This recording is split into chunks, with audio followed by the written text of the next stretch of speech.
खुलुमबाय दिनैनि कन्टेन्टआव आं दिनै स्पेशली फैबाय थानाय सेप्टेम्बराव जानो गोनां BTC बिसायख'थिखौ लानानै BPF दोलोआ माबादि मिशन आरो भिजनखौ लानानै बिथांमोना फैबाय थानाय 2025 नि सेप्टेम्बराव जानो गोनां बिसायख'थियाव देरहासार जानायनि जि हाबाफारि लादों बेनि सायाव जोंनि रायजो राजाफ्रा साफ्रोमबो बर' रायजो राजाफ्रा मिथिथारनांगौनि गोनांथि दं होननानै आं सानो।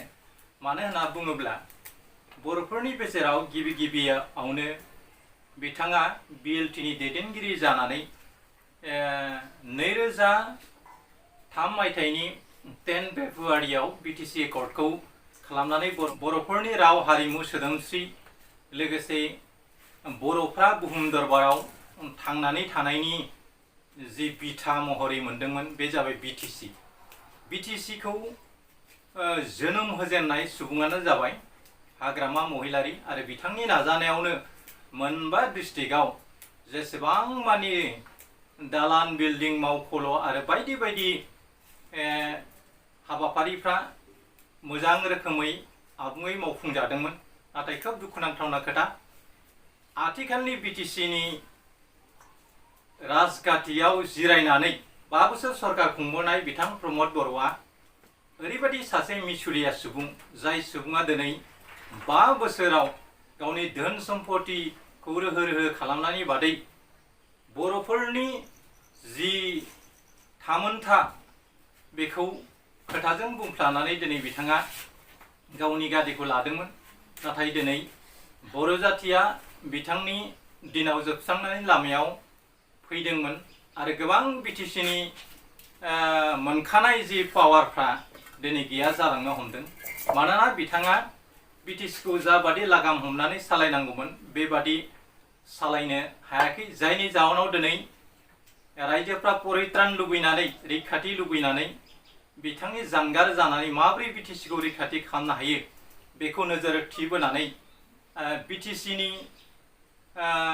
26 माहारिफ्रा खौसे जानानै दिनै हाग्रामा महिलारियानो मोजां आरो बिथांनि दिनावनो गोबां जौगानायनि हाबाफारिया जादोंमोन।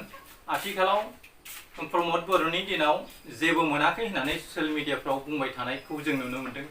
इभेन गैजा रोङैफ्रा कम्बल मुस्रि साथा बै समाव बिब्लानो मोनोमोन स्प्रे मेसिननिफ्राय लानानै जेखि जाया इभेन बेफोरबादि फिसा बिला अनसुंथाइखौबो 5 बोसोराव प्रमद बर'आ होनो हायाखै। बिथांमोना जा मिशन आरो भिजनखौ लानानै इउपिपिएल राजखान्थिनि लागामखौ हमनानै दिनै सरकाराव खम बिसान मोननानैबो बिथांमोना सरकार दादोंमोन।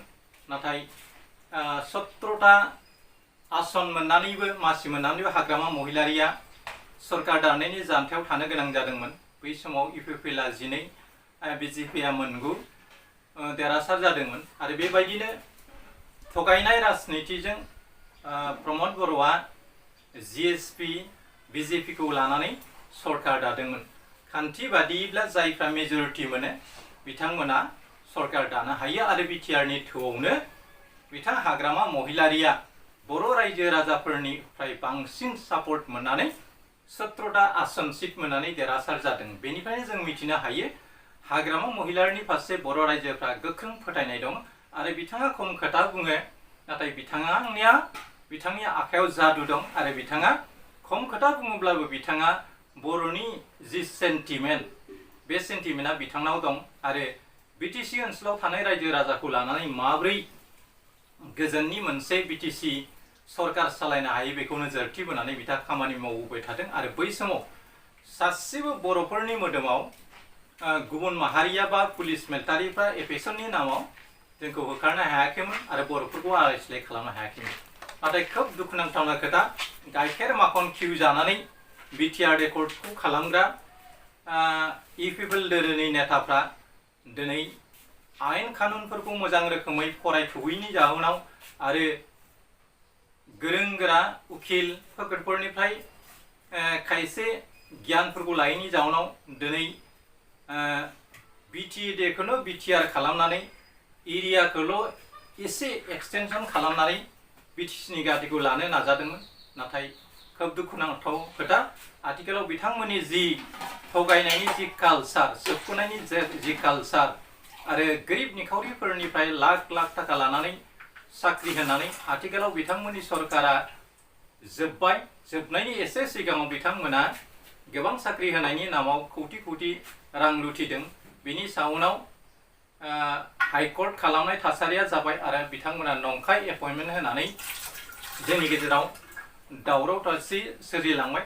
दा आंनि सावरायनाङा बे नङा, आंनि सावरायनाङा जाबाय 5 guarantee of हाग्रामा महिलारी।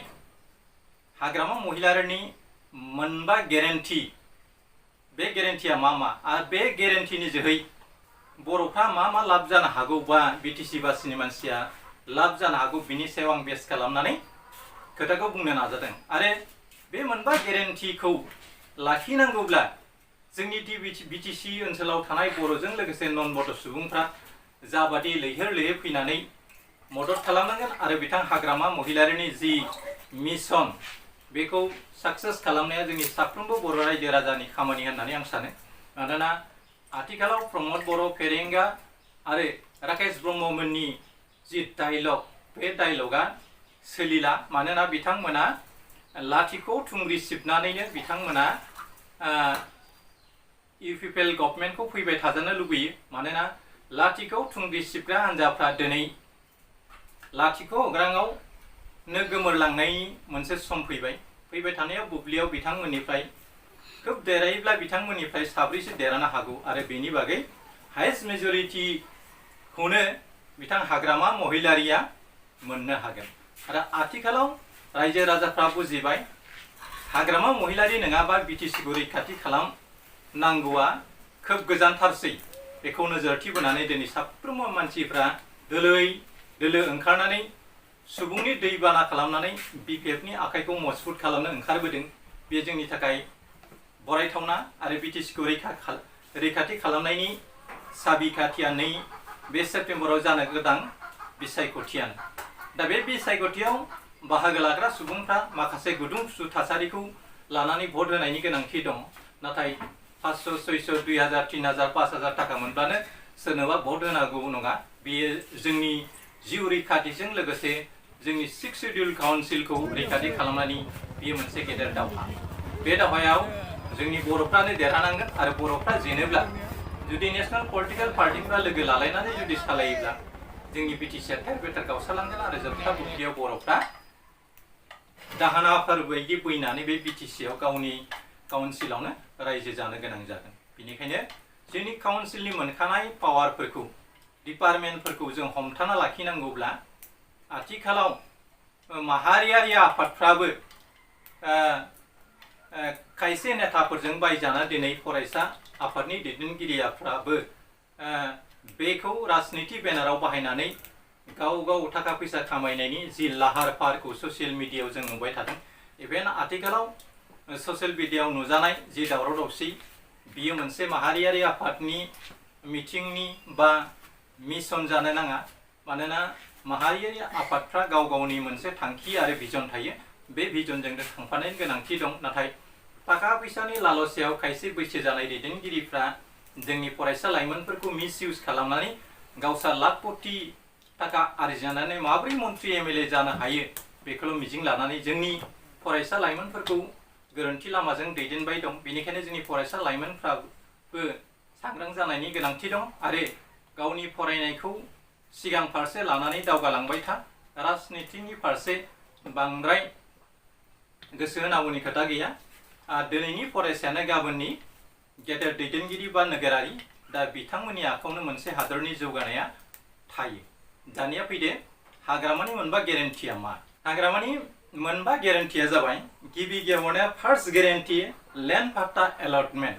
मानोना बिटिसिआव हानि पाट्टा गैयै सुबुंफोरखौ होखारनायनि जि हाबाफारि बेखौ बिटिआर डेकर्डनि 7.2 आव लिरखाना लाबोनाय जादों दि बिटिसि ओनसोलाव थानाय दैब हा, बोरि हा, गांसो हा बा गोग्लैसोनाय ओनसोलफ्राव सोरबा न' बां लुनानै थायोब्ला बैफोर जायगाखौ आसाम गभर्नमेन्टआ उसेद खालामनो हागोन होननानै लिरना लाबोनाय दं। दा बिनि जोहैनो माखासे जोंनि बिब' बिनानावफोरखौ थामहिनबा बर'आनो बांसिन BTC आव दिनै उसेट जागासिनो दं, होखारजागासिनो दङ।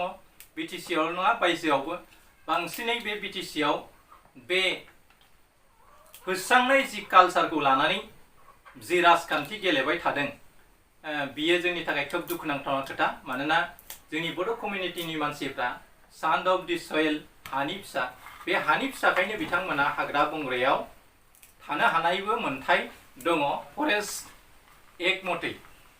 दा बेखौनो नोजोरथि बोनानै खामानि मावाबासिनो बा बिथांमोननो एलटमेन्ट होआबासिनो बारग'लांनाय प्रमद बर'नि सरकारा गोबां बर' रायजो राजाफोरखौ आलाय सिलाय खालामबाय, न' बां, मन्दिर, मस्जिद JCBजों सिफायना होबाय।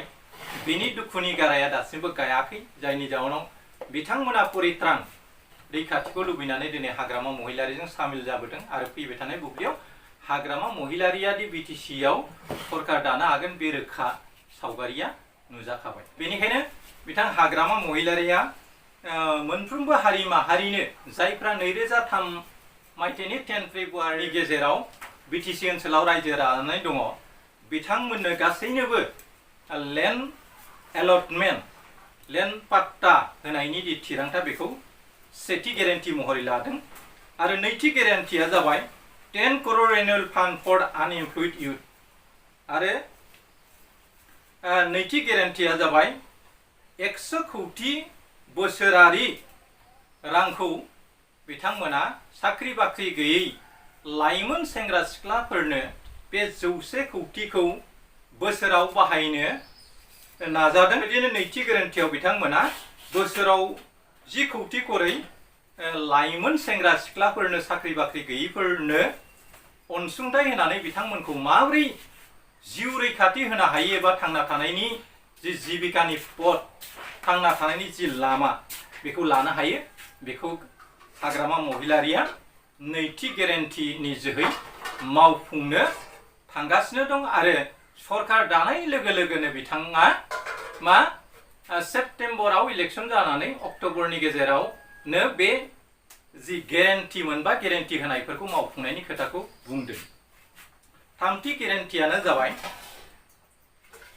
40 crore annual fund for women empowerment, थामहिनबा 40 कौटि बोसोरारि रांखौ आइजोफोरनि गोहोखौ गोख्रों खालामनो थाखाय बिथाङा बोसोरसेयाव 40 कौटि रांखौ आइजोफोरनि जि माखासे जेंना समस्या, बे समस्याखौ आबुं खालामनो थाखाय आइजोफोरनि गोहोखौ मजबुत खालामनो थाखाय बिथां हाग्रामा महिलारिया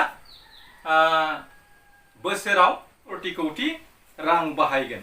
ब्रैथि गेरेन्टिया जाहैबाय 50 crore annual fund for economic weaker section. आरो ब्रैथि गेरेन्टियाव जाबाय 50 कौटि रांखौ बिथाङा रांखान्थि भाबै जायफ्रा लोरबां, बै लोरबां रांखान्थियारि सुबुंफोरखौ जौगानायनि माइल खुन्थिसिम माबोरै लांनो हायो बेखौ नोजोरथि बोनानै बेफोर रांखौ बिथाङा बाहायगोन। ब्रैथि गेरेन्टियाव बिथांमोननो 50 कौटि रांखौ रांखान्थियारि जायफ्रा दुर्बलता दङ बा गोरिब थाखोनि बिथांमोननो बोसोराव 5 कौटि करि रां अनसुंथाइ होनायनि थिरांथा लानाय जादों। बाथि guarantee 10 crore annual fund for senior citizen आरो 10 कौटि बोसोरारि रांखौ सिनियर बैसोगोरा सुबुंफोरनि रायजो जानायाव जाहाथे माखासे प्रब्लेमजों फेस जायो। बैसो जानाय सुबुंफ्रा सोरबा बिमा बिफाखौ मावरिया आश्रमाव दोनो, सोरबा बेराम आजारजों साग्लोबजायो, थाबायनो बेराम नायजानो खौरां बिलाइ बायनो इभेन फैसा थाखा गैया जायो। दा बेफोरबायदि थाखोनि सिनियर सिटिजेनफोरनो बिथाङा बोसोराव 10 कौटि करै रां अनसुंथाइ होनायनि थिरांथा लादों। दा बेनिफ्रायनो जों मोनदांनो हायो बिथां हाग्रामा महिलारिया जि आसनिखौ लायो बिथाङा मावफुंनानैसो गारो। दा बेफोर अनसुंथाइखौ जोङो गावनि आखाइजों मोननो लुबैयोब्ला जों बिथां हाग्रामा महिलारिनि जि पलिटिकेल पार्टी BPF नि बेनाराव फैनानै जोङो सोरबा बायदि सुबुङा दावहायाव ओंखारनो हायाबाबो बिबेक भट होनानै जों बिथांखौ सरकार खालामनो मदद खालामोब्ला बेफोर गेरेन्टिखौ मावफुंनायनि जै जोंनि BTC ओनसोलाव गोबां बिथिङावनो जौगागोन। লগতে মই অন্যান্য নন বড সকলক এই কথাটো অৱগত কৰাবলৈ ওলাইছোঁ যে হাগ্ৰামা মহিলাৰী 5টা গ্যারান্টি কি। এই 5টা গ্যারান্টিটো হল হাগ্রামা মহিলাৰীৰ 5টা গ্যারান্টি 5টা জাদু মিশন ভিজনটো হল প্ৰথম গ্যারান্টি হল মাটিৰ পাট্টা প্ৰদান কৰা 2003 ফেব্ৰুৱাৰী 10 ফেব্ৰুৱাৰী যিবিলাক BTCত আছিল এইখিনি গঠৈ BTC অঞ্চলৰে মানুহ আৰু 2003 চনৰ পৰা যিবিলাক BTCৰ বাক কৰি আছে তেওঁলোকৰ সকলো শ্ৰেণী নাগৰিকসকলক হাগ্ৰামা মহিলাৰীয়ে চৰকাৰত আহিলে প্ৰথমে তেওঁলোকে মাটিৰ পাট্টা প্ৰদান কৰা কামটো আৰম্ভ কৰিব। গতিকে আমাৰ এই BTC অঞ্চলত বিভিন্ন জাতি গোষ্ঠী বসতি প্ৰদান ঠাই এই ঠাইখন উন্নত কৰাব লাগিলে আমি সকলো জাতিয়ে মিলি জুলি থাকিব লাগিব। গতিকে যিকোনো জাতিয়ে হওক 2003 চনৰ পৰা BTC চুক্তিৰ সময়ৰ পৰা BTCৰ বাক কৰি আছিল তেওঁলোকে যিকোনো জাতিয়ে মাটিৰ পাট্টা পাব বা মাটিৰ পাট্টা তেওঁলোকক প্ৰদান কৰা হ'ব BTC চৰকাৰৰ পৰা। উচিত কৰাৰ হলনি হাগ্ৰামা মহিলাৰী তেওঁলোকক মাটিৰ পাট্টা প্ৰদান কৰিব। গতিকে হাগ্ৰামা মহিলাৰীয়ে BTC চুক্তিখন 2003 চনত কৰিছিল আৰু এই BTCৰ চুক্তিৰ মৰ্মে 2003 পৰা যিমান জাতি গোষ্ঠী আছিল তেওঁলোকে BTCৰ বাসিন্দা।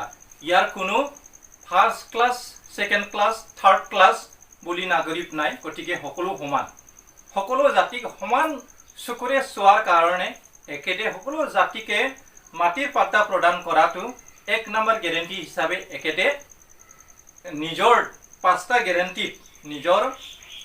গ্যাৰান্টি তেওঁ 1 নম্বৰতে মাটিৰ পাট্টা প্ৰদান কৰাটো তেওঁৰ প্ৰথম কৰণীয় কাম বুলি একেদে নিজৰ ভিজনত ৰাখিছে। সেকেন্ড গ্যাৰান্টি নিবনুৱা যুৱক যুৱতীৰ সংস্থাপনৰ বাবে বছৰি 10 কোটি টকা আৰু যিবিলাক নিবনুৱা যুৱক যুৱতী সংস্থাপন পদ পোৱা নাই তেওঁলোকক কেনেকৈ উন্নয়নমুখী কৰাব পাৰে বা তেওঁলোকক অৰ্থনীতিৰ ফালৰ পৰা স্বাৱলম্বী কৰাব পাৰে তাক চিন্তা চৰ্চা কৰি হাগ্ৰামা মহিলাৰীয়ে নিবনুৱা যুৱক যুৱতীৰ সংস্থাপনৰ কাৰণে বছৰি 100 কোটি কৰি প্ৰতি বছৰত খৰচ কৰাৰ সিদ্ধান্ত লৈছে। গতিকে নিবনুৱা যিবিলাক BA MA হায়াৰ সেকেন্ডাৰী পাছ কৰি চাকৰি বাকৰি নোপোৱাকৈ তেওঁলোকে ঘৰতে আছে বা কোনো জীৱিকা পথ পোৱা নাই তেওঁলোকক এই আঁচনিৰ দ্বাৰা তেওঁলোকক অনুদান দিয়া হ'ব আৰু অনুদানৰ দ্বাৰা তেওঁলোকে বিজনেছ বাণিজ্য কিবা কিবি দোকান পাহাৰ খুলি অৰ্থনীতি স্বাৱলম্বী হ'ব পাৰে তাক চিন্তা চৰ্চা কৰি বছৰি 100 কোটি কৰি নিবনুৱা যুৱক যুৱতীক দিয়াৰ তেওঁ সিদ্ধান্ত লৈছে। বিৰাট ভাল সিদ্ধান্ত। গতিকে আমাৰ BTC অঞ্চলত থকা সকলো জনগোষ্ঠীয়ে এক লগ লাগি আমি হাগ্ৰামা মহিলাৰীক কেনেকৈ জিতাব লাগে এই ৰণত আমি নামিব লাগে। কিয়নো BTC হল 6 শিডিউল অধীনত বা ট্ৰাইবেল বেল এণ্ড ব্লক বেছ কৰি সৃষ্টি হোৱা এটা BTC কাউন্সিল। গতিকে ইয়াত অন্যান্য জাতি গোষ্ঠী যিবিলাক আগৰ পৰা ইয়াত সংহাৰ খাই আছিল তেওঁলোকে সমান মৰ্যাদা ST বিলাকৰ লগত সুবিধা পাব তাকে চিন্তা চৰ্চা কৰি সকলো জাতিৰ নিবনুৱা যুৱক যুৱতী সংস্থাপনৰ কাৰণে 100 কোটি একেতে খৰচ কৰাবলৈ ওলাইছে। 3 নম্বৰ গেৰাণ্টিটো হ'ল মহিলা স্বাৱলম্বীকৰণৰ বাবে মহিলা একেদে বছৰি 40 কোটি টাকা খৰচ কৰাব ওলাইছে। এই পইচাৰ দ্বাৰা মহিলাবিলাকক কেনেকৈ আমি অৰ্থনীতিভাৱে আগুৱাই নিব পাৰে আৰু আমাৰ সমাজখন যদি মহিলাবিলাক যদি পিছ পৰি থাকে মহিলা পুৰুষ সমানভাৱে যদি আগবাঢ়িব নোৱাৰে তেতিয়াহ'লে এখন দেশ বা এটা ৰাজ্য বা সমাজ উন্নয়ন হ'ব নোৱাৰে। গতিকে মহিলাবিলাকক স্বাৱলম্বীকৰণ কৰাৰ বাবে একেদে বছৰি 40 কোটি টকা খৰচ কৰাটো তেওঁৰ 3 নম্বৰ গেৰাণ্টি। আৰু 4 নম্বৰ গেৰাণ্টিটো হ'ল আৰ্থিকভাৱে দুৰ্বল লোকৰ বাবে বছৰি 50 কোটি টকা এখেতে ব্যৱহাৰ কৰিব। আৰু এই আৰ্থিক দুৰ্বল লোকসকলক কেনেকৈ আৰ্থিকভাৱে উন্নত কৰাব পাৰে আৰু তেওঁলোকক সংস্থাপনৰ পথ দেখুৱাই নিব পাৰে তাকে চিন্তা চৰ্চা কৰি আৰ্থিকভাৱে দুৰ্বল লোকসকলকো এই 50 কোটি টকা খৰচ কৰি তেওঁলোকক উন্নত কৰাটো তেওঁৰ 4 নম্বৰ গেৰাণ্টি। 5 নম্বৰ গেৰাণ্টিটো হ'ল জ্যেষ্ঠ নাগৰিকৰ বাবে 10 কোটি টকা। প্ৰত্যেক জাতি গোষ্ঠীত থকা জ্যেষ্ঠ নাগৰিক বা ছিনিয়ৰ চিটিজেনবিলাকক কেনেকৈ আমি ৰক্ষা কৰাব পাৰে বা তেওঁলোকক সুবিধা দিব পাৰে তাকে চিন্তা চৰ্চা কৰি হাগ্ৰামা মহিলাৰীয়ে জ্যেষ্ঠ নাগৰিকসকলৰ বাবে বছৰি 10 কোটি টকা খৰচ কৰাটো সিদ্ধান্ত লৈছে। ইয়াৰ বাদেও একেদে বহু মিছন লৈছে।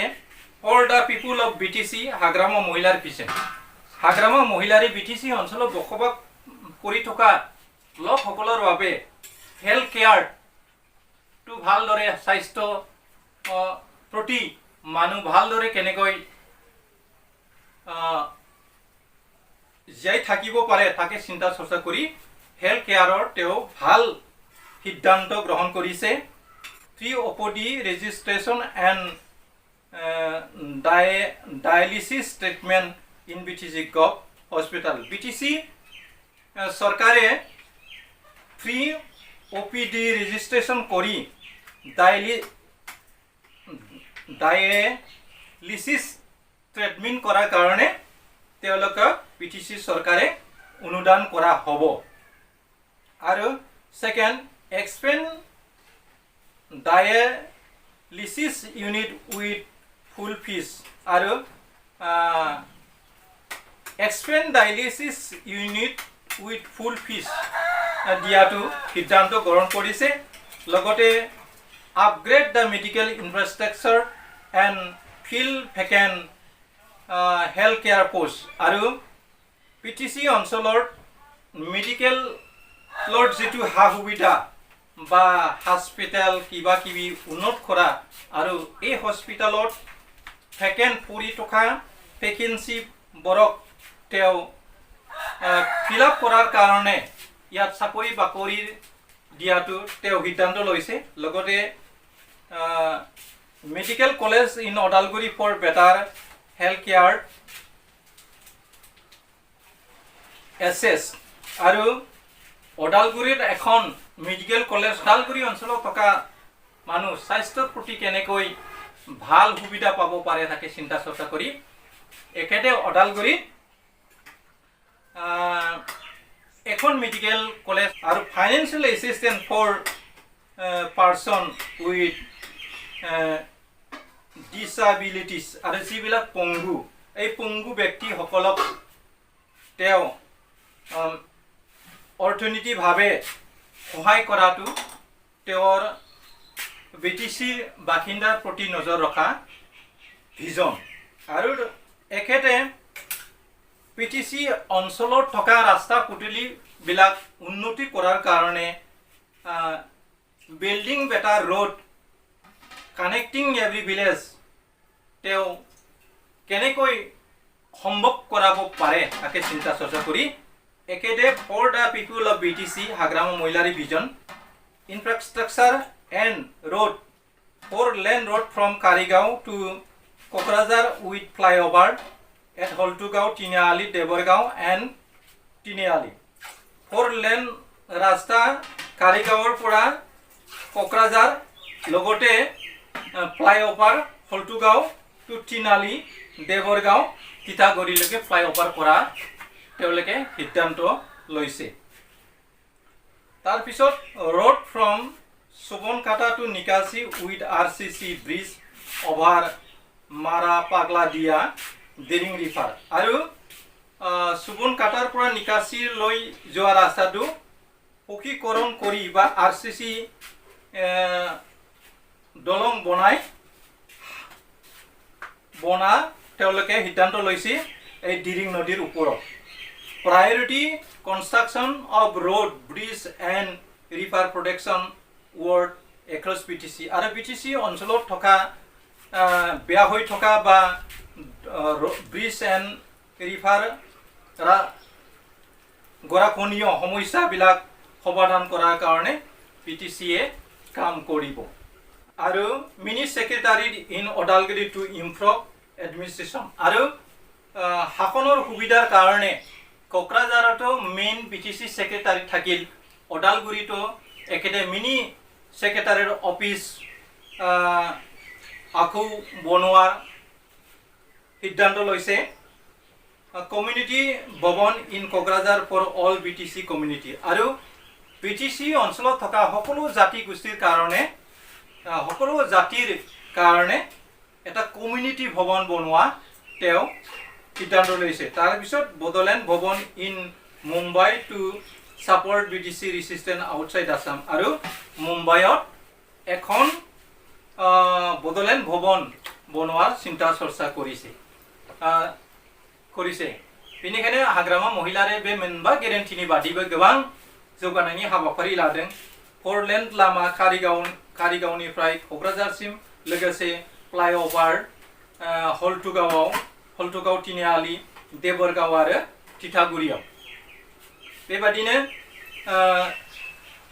सुबुनकाटानिफ्राय निकासिसिम आरसीसी ब्रिज होनानै मरा पाग्ला दिरिङाव दलं होनाय हाबाफारि आरो बीटीसी ओनसोलाव लामा दालां आरो दैमा खुरखानाय बायदिसिनाफोरनि खामानि मावनाय जागोन लोगोसे गासै माहारिनि मानसिफोरनि थाखाय मोनसे थानो हानाय सुबिदा मिटिं बायदिसिना खालामनो सुबिदा बेनिखायनो गासैबो माहारिनि थाखाय बीटीसी नि मोनसे कमिउनिटी भवन लुनाय जागोन बेनि उनाव Bodoland Bhawan in Mumbai to support BTC resistance outside Assam आरो बीटीसी ओनसोलाव थानाय मानसिफोरनि थाखाय बीटीसी नि बायजोआव मुम्बाइआव मोनसे बड'लेण्ड भवन बानायनाय जागोन।